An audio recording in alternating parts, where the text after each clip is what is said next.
How have you all been doing this without him?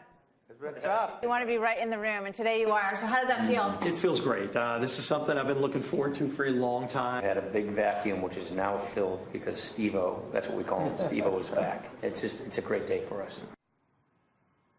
So that was Steve Scalise's triumphant return to the important weekly legislative meeting where he says he's determined to whip the vote to see through significant tax reform. He is the first to tell you that he would not be alive today if it were not for these men. We had the privilege of bringing them all together again for the very first time since the awful moments on that ball field earlier today. Steve, what goes through your mind when you see these guys? Oh, man, it's great to see them all here together. We've all had a lot of individual conversations, but each one of these guys had a role in helping me be here. And obviously, Brad had the background and helped make sure to stop the bleeding enough to where I could make it to the hospital alive. But, you know, Mike Conway was there just right there behind first base talking to me, giving me assurance that help was on the way. And then Jeff called my wife right after the shooting to at least let her know firsthand what had happened so that she didn't have to see it on TV. It was remarkable. They're quality guys, and we're going to show you that very special sit-down in its entirety tomorrow night. Also need to mention that Congress is now shelving a bill that would have eased restrictions on silencers. So given the news from Las Vegas, we asked the Majority Whip how he felt when he learned that he was targeted by a man who was there that day to kill Republicans, and whether being shot by a semi-automatic rifle has changed his thinking about gun control. So you have been a registered Republican since you were 18 years old. What was your first reaction when you learned that James Hodgkinson shot you because you're a Republican? You know, I don't think that anybody has a rationale or justification for carrying out that kind of attack. I mean, he came out just really with an intention on murdering as many Republicans as he could that day. And I don't know what his motivation is, and, you know, whether mental illness was involved or not, I can't even answer that. But I really don't focus on that. I mean, I had to focus on getting better, and I'm a person who typically doesn't dwell on the past and on negative things that happen because, you know, frankly, if you're dwelling on that, you're not focusing on the things that you can get done. And I think it's an honor to be a member of Congress, and we've got real challenges, clearly, but I want to do something about it, and now I have that ability again, and that's where I want to focus my energy. Well, Pete Williams said, you know, we can never know what drove Scalise's shooter. But he told us what drove him. He said he had a list of Republicans. What do you think about that? You know, nobody in the right frame of mind should think like that. And look, we have a divided nation on a lot of big, important issues. But when you fight over these issues, you know, that's one of the things that's great about our country. I mean, our country started with big divisions and in many cases, two-party systems where people were on very different sides, but you never make that personal. There's never a rationale for making those disagreements personal. And so, you know, when I look at that, I say, you know, nobody has a justification to take their political differences and try to carry out some kind of illegal act or harmful act based on that. So obviously, you saw what happened in Las Vegas, and you're part of a club, an unfortunate club of people who know what it's like to be shot at.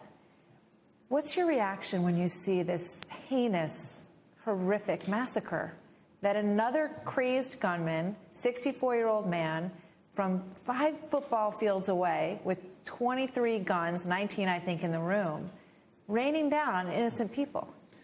It just, you know, it just touches your heart. The first thing I think of is to pray for those people that are still fighting for their lives in the hospitals in Las Vegas.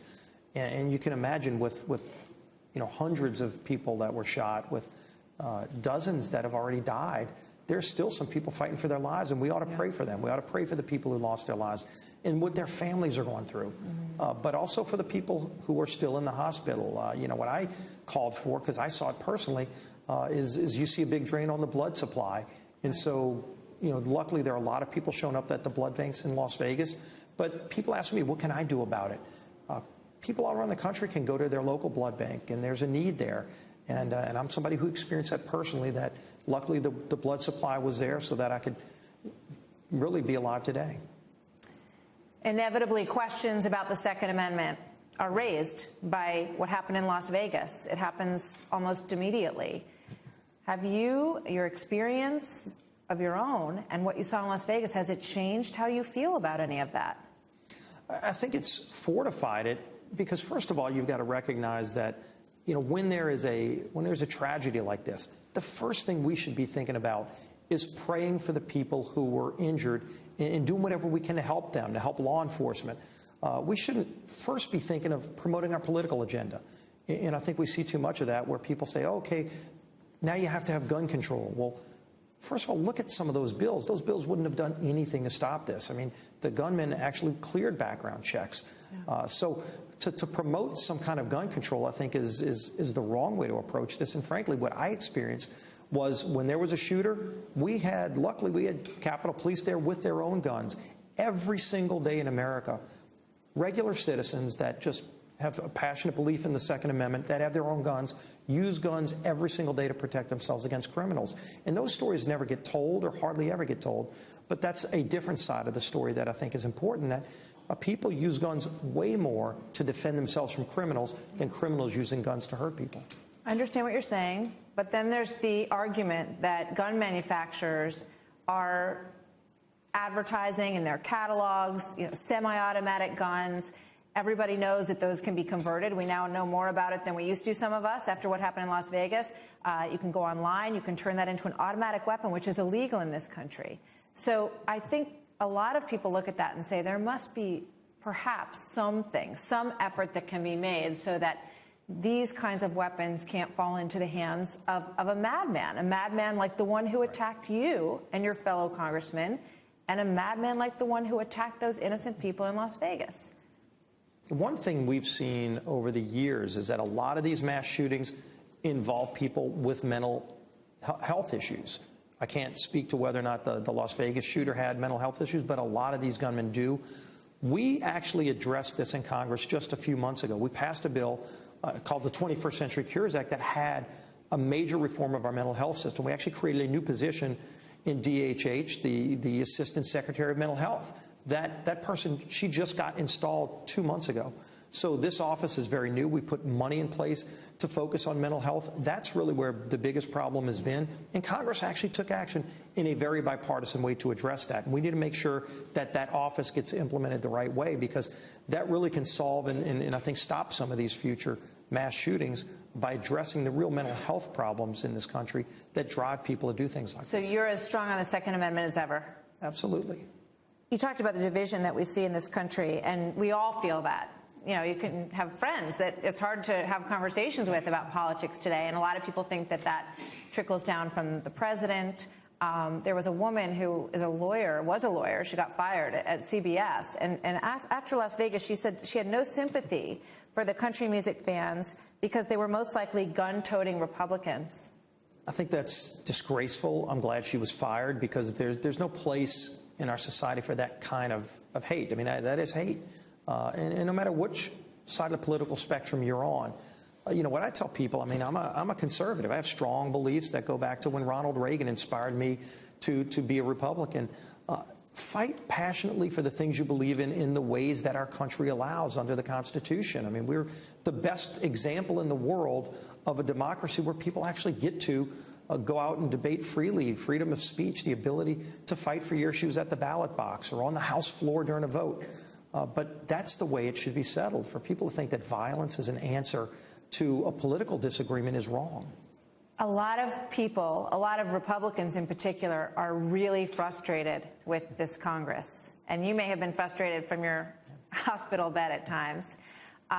They want to see health care passed. They want to see tax reform. They were promised that if they elected a Republican president, and the sweep that they saw on the Hill was going to mean huge changes. Having gone through your experience and learned how short life can be, has it changed you at all in terms of your message to your colleagues? Well, I'm probably an impatient person in general in terms of what I want to get done, and it can't get done quick enough. But this process in Washington works very slow, and that's what frustrates all of us.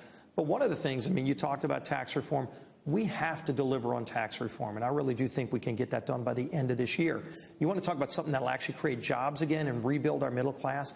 This tax reform bill that we're working on will do that quickly, and you can see all of the money that's on the sidelines, all the jobs that went overseas that can easily come back if we make our country competitive again. We're going to get that done. But you've already got Freedom Caucus folks saying that they want this to be deficit neutral. They don't want to add to the deficit. You've got folks on the other end of the spectrum saying that they want to see bigger tax cuts. You're going to have a tough time pulling this together. That's what makes my job so fun. As the Majority Whip, you work with all the coalitions and you pull them together and you find a way to hit that sweet spot on a bill that accomplishes what we want to do, and that is to lower taxes for families and rebuild the middle class and create jobs, while also bringing together the various factions within our Republican conference to get the votes to pass the bill. That's what we're working on right now, and I'm so glad to be back here at this time because I know how important it is that we get this done. And if we get this done, I do think it gives us more momentum to go into next year, which is still all in the same Congress, and then go back at health care. And still, those problems are going to get worse. Obamacare is only going to get worse. Let's then figure out a way to get done what we started this year. We still have time to achieve even more big things. But if it starts with tax reform, I think that's a big win in and of itself and creates momentum to get other big things done.